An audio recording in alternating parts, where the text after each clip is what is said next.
Baik, ini giliran paslon nomor urut 3 untuk memberikan pertanyaan ke paslon nomor urut 2. Waktu Anda 60 detik. Terima kasih untuk nomor 2. Bagaimana saudara meminimalisir Gini rasio di Singkat begitu pertanyaan Bapak? Cukup. Baik, silakan untuk menjawab 120 detik. Ya, silakan diulang lagi Bapak. Ya. Paslon nomor 2 kurang mendengar. Bagaimana saudara meminimalisir Gini rasio di Kabupaten Musi Utara? Gini rasio Pak, Gini rasio. Ya, cukup. Silakan Pak untuk langsung menjawab 120 detik. Paslon nomor urut 2. Terima kasih. Jadi barangkali yang maksud Pak Sarip perbedaan antara kemiskinan dengan yang layak. Begitu ya?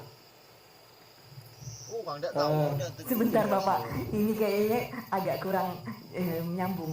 Baik, langsung aja Bapak jawab tanpa perlu mempertanyakan kembali. Ya. Jadi untuk mengurangi kesenjangan antara katakanlah si kurang beruntung dengan yang lebih beruntung, kita akan menerapkan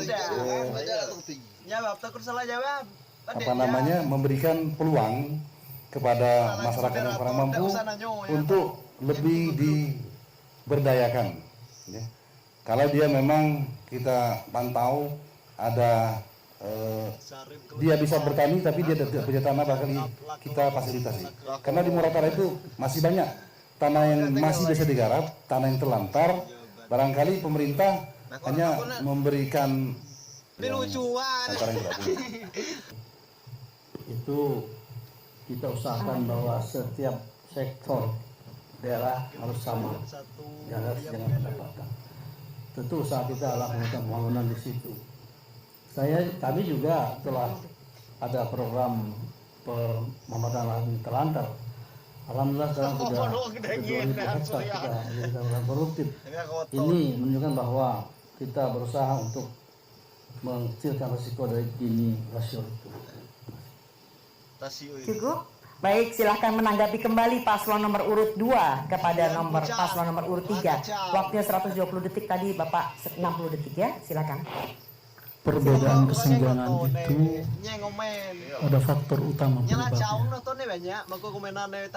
Berbedanya tingkat pendidikan dan berbedanya kemampuan seseorang untuk mendapatkan sesuatu. Maka dari itu kita setarakan tingkat pendidikan dengan tadi visi misi kita. Kalau program sekolah gratis itu sudah gratis dari pusat.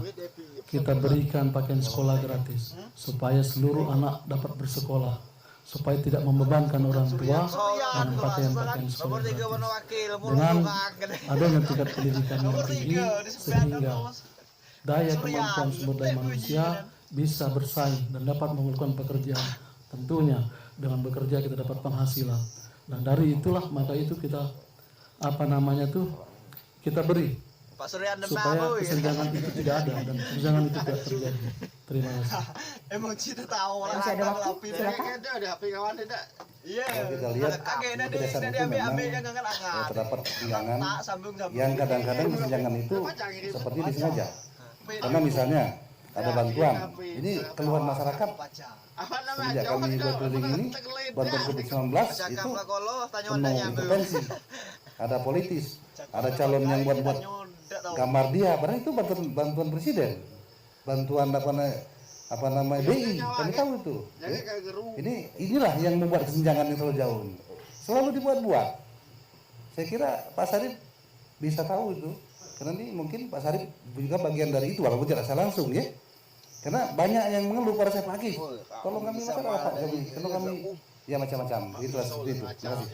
Sayang sekali Bapak, Anda tidak punya kesempatan untuk menjawab. Silakan. Yang membuat kesenjangan itu adalah pemerintah itu sendiri. Kalau dia berlaku adil kepada masyarakat, insya Allah kesenjangan itu tidak akan terjadi. Baik, terima kasih untuk paslon nomor 2 dan 3. Anda sudah gayung bersambut, waktunya sudah sama. Dan kita akan Melanjutkan ke paslon nomor urut 1 memberikan pertanyaan ke paslon nomor urut 3. Waktu Anda 60 detik dimulai dari kata pertama Anda ucapkan. Kalau melihat dan mendengar paparan dari paslon nomor urut 3, yaitu kata lanjutkan, dan semakin cerdas semakin makmur. Namun pada kenyataannya Kabupaten Musirawas Utara sekarang berdasarkan Kepres nomor 63 tahun 2020 ada 3 permasalahan, yaitu tertinggal, termiskin, dan IPM terendah. Karena saya pernah bagian daripada itu bersama Pak calon bupati, saya melihat visi dan misinya tidak banyak berubah. Nah, apakah ini kita akan melanjutkan tetap tertinggal, termiskin, dan ter-IPM rendah dengan kata-kata semakin? Kalau semakin itu buktinya sekarang harusnya sudah bagus, tapi kata-kata semakin itu dan lanjutkan kayaknya kurang tepat. Mohon kiranya Bapak calon bupati dari nomor urut 3 untuk memaparkan strateginya periode kedua dan berdasarkan KPI dan ukurannya seperti apa. Itu yang kami mau dengar. Baik, terima kasih paslon nomor urut 1. Silakan Anda paslon nomor urut 3 untuk menjawab pertanyaan. Paslon nomor urut 1 waktunya 120 detik dimulai dari sekarang. Terima kasih. Pak Depi ini secara de jure, de facto adalah wakil bupati Malaka sekarang. Seperti itu dia lebih mengetahui masalah kondisi yang sebenarnya Malaka. Sekarang alhamdulillah semakin berarti sudah ada hasilnya yang berlalu. Untuk transportasi sudah 40 jambatan permanen kita bangun. 40 permanen. Kalau jalan kita bangun, rusak lagi kita benar lagi. Rusak benari lagi, itu pemerintah. Kalau tidak rusak bukan jalan namanya. Silakan masyarakat gunakan jalan. Artinya ekonomi menggeliat. Truk sawit lewat di situ, karet lewat, toke kelangan pun lewat, ya batu pun lewat. Ekonomi menggeliat.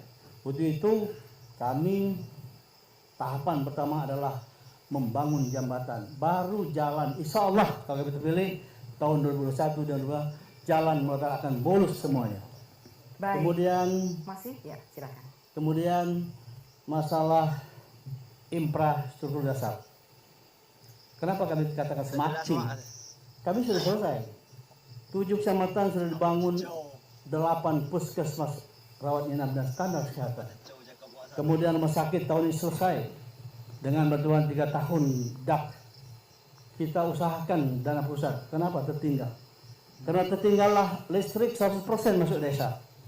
Air bersih semuanya sudah selesai. Insya Allah akan kami lanjutkan lebih baik lagi di tahun mendatang. Kemudian kami tambah lagi yang bantuan-bantuan tadi yang sifatnya sangat menyentuh masyarakat. Kami usahakan itu akan terwujud apabila kami bersama masyarakat untuk bupati yang berikutnya. Terima kasih. Baik, lanjut saja kita kepada paslon nomor urut 1 untuk menanggapi jawaban pertanyaan paslon nomor urut 3. Waktu Anda 60 detik. Kepres nomor 63 tahun 2020. Itu yang jadi bahasan dalam pertanyaan ini tentang visi misi Bapak disebut semakin makmur, semakin cerdas dan sebagainya. Ini dilihat dari letak Kepres ini adalah SDA-nya, SDM-nya dan letak geografisnya. Jadi kalau SDA Muratara berlimpah, SDM-nya insya Allah bersaing dengan Kabupaten Induk. Geografisnya ini bisa dijangkau tidak lebih dari 4 jam. Jadi kalau saya bertanya langsung dengan Pak Bupati sama Pak Haji Depi Sortoni karena beliau sama. Jadi kira-kira ada langkah apa, strategis apa sebagai Wakil Bupati Pak Suryan untuk memberikan masukan kepada Bupati agar ini bisa jadi masukan tambahan untuk Bupati untuk melepaskan status ini menjadi lebih maju, semakin cerdas, semakin makmur. Kira-kira bagaimana menurut Pak Surya? Baik, silakan Bapak Wakil Calon Bupati untuk menjawab dari Wakil Bupati paslon nomor urut. Saya akan Waktu Anda 120 detik, silakan. saya akan membangun ekonomi kerakyatan kerakyatan. Dan saya akan membangun lahan-lahan tidur untuk ditanamin jagung, kedelai itu untuk memasukkan ke pabrik pakan ayam, dan pabrik itu kalau kedelai, karena kita kan sekarang lagi import itu kedelai, nah mungkin kita akan menyuplai kedelai ini ke pabrik susu kedelai, kedua pabrik tahu dan pabrik tempe. Silakan, masih punya waktu Pak. Cukup. Cukup. Sudah tidak bisa menanggapi lagi. Sudah selesai. Close untuk segmen kelima ini. Kita beri tepuk tangan paling meriah untuk segmen kelima ini kepada 3 paslon, dan alhamdulillah sudah berjalan dengan lancar.